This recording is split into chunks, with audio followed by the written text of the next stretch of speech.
देखिए पिछला क्लास में हम लोग पढ़े हुए थे फिजिकल प्रॉपर्टी किसे कहते हैं। तो फिजिकल प्रॉपर्टी के बारे में आप लोगों को बताया गया था। उसके बाद 2-3 दिन वीडियो नहीं बना इसीलिए कि हम गांव गए हुए थे।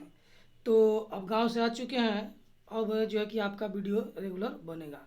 इस बीच में बहुत सारे विद्यार्थी लोग का फ़ोन आया कि सर क्लास कब से खुलेगा। तो एक चीज़ आप समझ लीजिए कि यह जो है जून चल रहा है।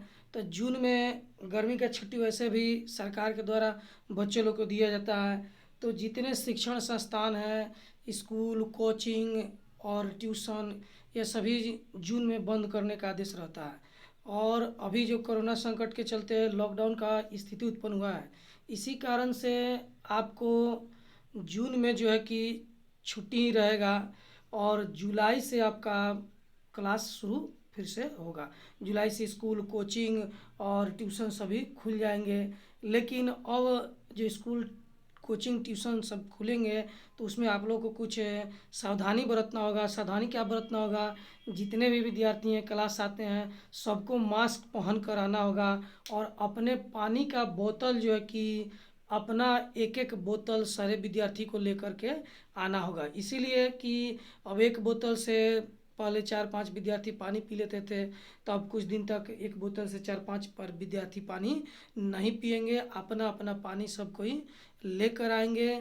ज़रूरत पड़ेगा तो आपको हाथ वाथ भी धोना पड़ेगा, तो अपने ही पानी से धोएंगे। एक एक बोतल का उपयोग 2 आदमी 3 आदमी नहीं कर सकते हैं। साथ में आप लोग मास्क सब कोई पहनिएगा और एक दूसरे को टच नहीं कीजिए, एक दूसरे से दूर दूर बैठिएगा। यही सब सावधानियों के साथ आपका जो है कि स्कूल, कोचिंग और ट्यूशन जो कि सब खुलेगा। तो जुलाई में हम लोग का शुरू होगा। तो जुलाई में यह शुरू होता है तभी हम लोग को 6 महीना समय मिल जाता है एग्ज़ाम की तैयारी के लिए। तो 6 महीना में भी हम लोग का अच्छे से तैयारी हो जाएगा। आप लोगों को घबराना नहीं है।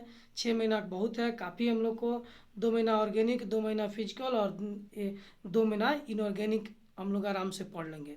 और ऐसे भी अब मेरे पास जो विद्यार्थी लास्ट में 1 महीना के लिए आते हैं, वो अभी क्रैश कोर्स पढ़कर और फर्स्ट डिवीज़न का मार्क्स लाते हैं। तो आपके पास तो अभी 6 महीना है, इसीलिए आप लोग को बिल्कुल घबराना नहीं है।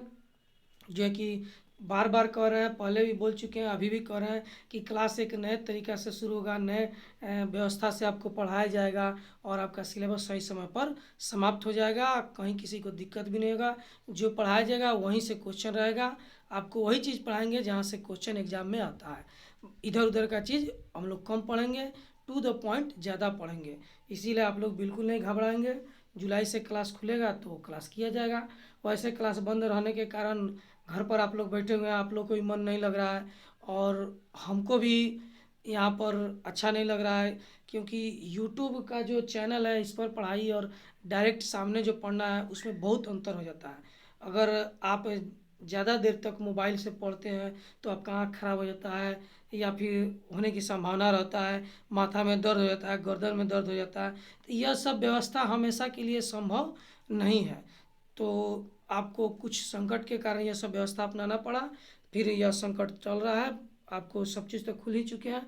लास्ट में केवल हम लोग का स्कूल बचा हुआ है, कोचिंग बचा हुआ है, ट्यूशन बचा हुआ है। तो यह जुलाई के फर्स्ट वीक से हम लोग का सब कुछ शुरू हो जाएगा। हम लोग भी सावधानी के साथ इसको पढ़ेंगे और अपना आगे की ओर बढ़ेंगे।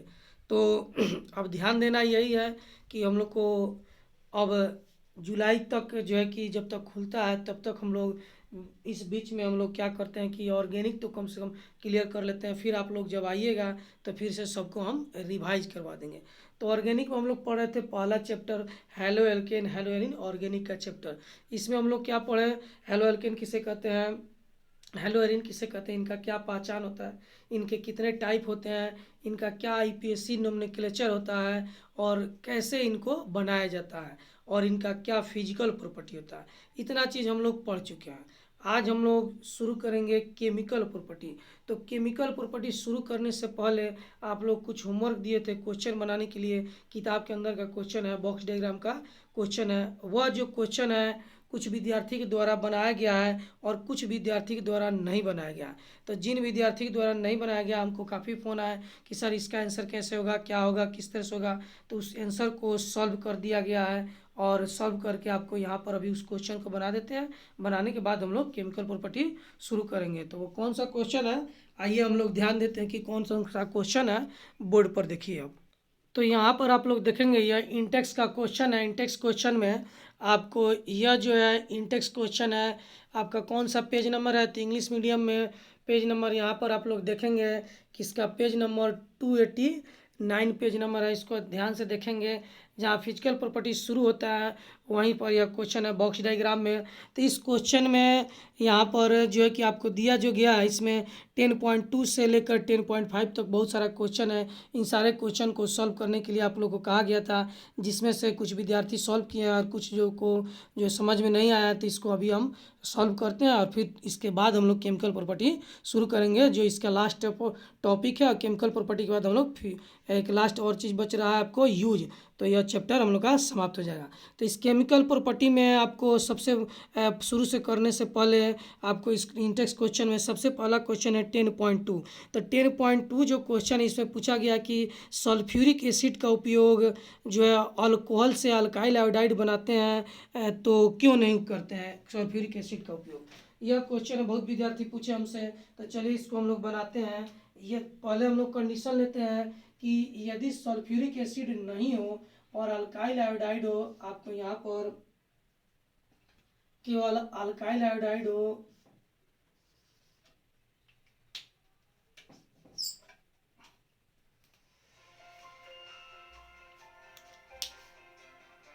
तो यहाँ पर आपको बताया गया था कि सल्फ्यूरिक एसिड का रिएक्शन जो है आपको देखिए, यहाँ पर क्वेश्चन आपको दिया गया है 10.2। तो 10.2 में क्या क्वेश्चन दिया गया है कि अल्काइल हैलाइड जो है, अल्काइल हैलाइड के रूप में मान लेते हैं C2H5, और अल्काइल अल्कोहल है। अल्काइल अल्कोहल का रिएक्शन अगर KI से हम लोग कराते हैं तो क्या बनता है, तो KI से कराएंगे तो क्या बनेगा, तो यहाँ पर KOH क्या हो जाएगा, बाहर निकल जाएगा, KOH बाहर निकल जाएगा और बन जाएगा C2H5I और प्लस KOH, यानी कि अल्काइल आयोडाइड का निर्माण हो जाएगा। क्या बन जाएगा, अल्काइल आयोडाइड। तो यह H2SO4 उपस्थित नहीं होगा तो उस स्थिति में अल्काइल आयोडाइड बन जाएगा। क्या बन जाएगा, अल्काइल आयोडाइड। लेकिन यदि H2SO4 उपस्थित हो तब क्या होना चाहिए, आपका यही क्वेश्चन है कि H2SO4 उपस्थित होगा तब क्या बनेगा। तो H2SO4 यदि उपस्थित होगा तो H2SO4 उपस्थित होगा, उस समय यह रिएक्शन कैसा होगा, आइए देखते हैं। तो कि अल्काइल अल्कोहल का रिएक्शन KI के साथ कराते हैं, किसकी उपस्थिति में, H2SO4 की उपस्थिति में। तो क्या प्रोडक्ट बनेगा ये हम लोग को पता करना है कि इसमें कौन सा प्रोडक्ट बनता है। तो इसमें होता क्या है, चलिए इसको हम लोग बनाते हैं और देखते हैं कि कौन सा प्रोडक्ट हम लोग को तैयार करते हैं। तो आप आते हैं यहाँ पर, तो इसमें तो देखिए यहाँ पर क्या बनता है, जब अल्कोहल का रिएक्शन हम लोग कराएंगे KI के साथ H2SO4 की उपस्थिति में, तो H2SO4 की उपस्थिति में रिएक्शन कराएंगे तो यहाँ पर KHSO4 बन जाएगा और HI का निर्माण होगा। तो इस रिएक्शन में आप लोग देख रहे हैं कि अल्काइल आयोडाइड नहीं बन पा रहा है। तो जब भी हम लोग अल्कोहल के साथ KI का रिएक्शन कराते हैं तो अल्काइल आयोडाइड प्राप्त होता है या एक हेलो एल्केन है हम लोग को प्राप्त होता है। लेकिन यदि H2SO4 यदि हम लोग इस रिएक्शन में देते हैं तो H2SO4 और KI दोनों आपस में रिएक्शन कर लेता है और अल्कोहल जैसा का वैसा ही रिएक्शन में बर्तन के नीचे बैठ जाता है, यह रिएक्शन में भाग नहीं ले पाता है। इन दोनों का रिएक्टिविटी इससे ज़्यादा होता है, इसीलिए यह दोनों आपस में रिएक्शन कर लेता है और यह छूट जाता है या बच जाता है, यह रिएक्शन नहीं कर पाता है। तो उस स्थिति में हम लोग को अल्काइल आयोडाइड नहीं प्राप्त होता है, इसीलिए हम लोग H2SO4 का उपयोग अल्कोहल और KI के रिएक्शन में नहीं करते हैं। सीधा सीधा अगर हम लोग को कहना हो तो एक लाइन में हम लोग कह सकते हैं कि यदि H2SO4 का उपयोग हम लोग करते हैं तो H2SO4 के उपयोग करने के कारण अल्कोहल से अल्काइल आयोडाइड का निर्माण नहीं हो पाता है, इसीलिए H2SO4 का उपयोग नहीं करना चाहिए। तो यहाँ पर आपको बता दिया गया कि क्यों H2SO4 का उपयोग हम लोग नहीं करते हैं। अब आते हैं इसमें दूसरा रिएक्शन है, कह रहा है कि right the different structure of die halogen derivative of propane. Propane का डाई हेलोजन डेरिवेटिव कौन कौन सा होता है उसका स्ट्रक्चर लिखना है। तो प्रोपेन का डाई हेलोजन डेरिवेटिव कौन कौन है, तो आइए यहाँ पर देखते हैं 10.3 एक क्वेश्चन है। तो मान लीजिए प्रोपेन में 3 कार्बन होता है, चलिए 3 कार्बन लिख दिए। तो एक जो है कि हेलोजन यहाँ रखते हैं, एक हेलोजन यहाँ रखते हैं, तो बाकी जगह हाइड्रोजन रहेगा। तो यह पहला कंपाउंड हो गया। दूसरा कंपाउंड कौन सा हो सकता है, तो 3 कार्बन लेते हैं, एक प्रोपेन हो गया, एक हेलोजन यहाँ रखते हैं, एक हेलोजन यहाँ रखते हैं, तो यह आपको दूसरा कंपाउंड हो गया। बाकी जगह सभी जगह हाइड्रोजन रहेगा। तीसरा कंपाउंड कौन हो सकता है, तो तीसरा कंपाउंड क्या हो सकता है कि एक हेलोजन यहाँ हो और एक हेलोजन यहाँ हो, तो एक यह भी कंपाउंड हो सकता है।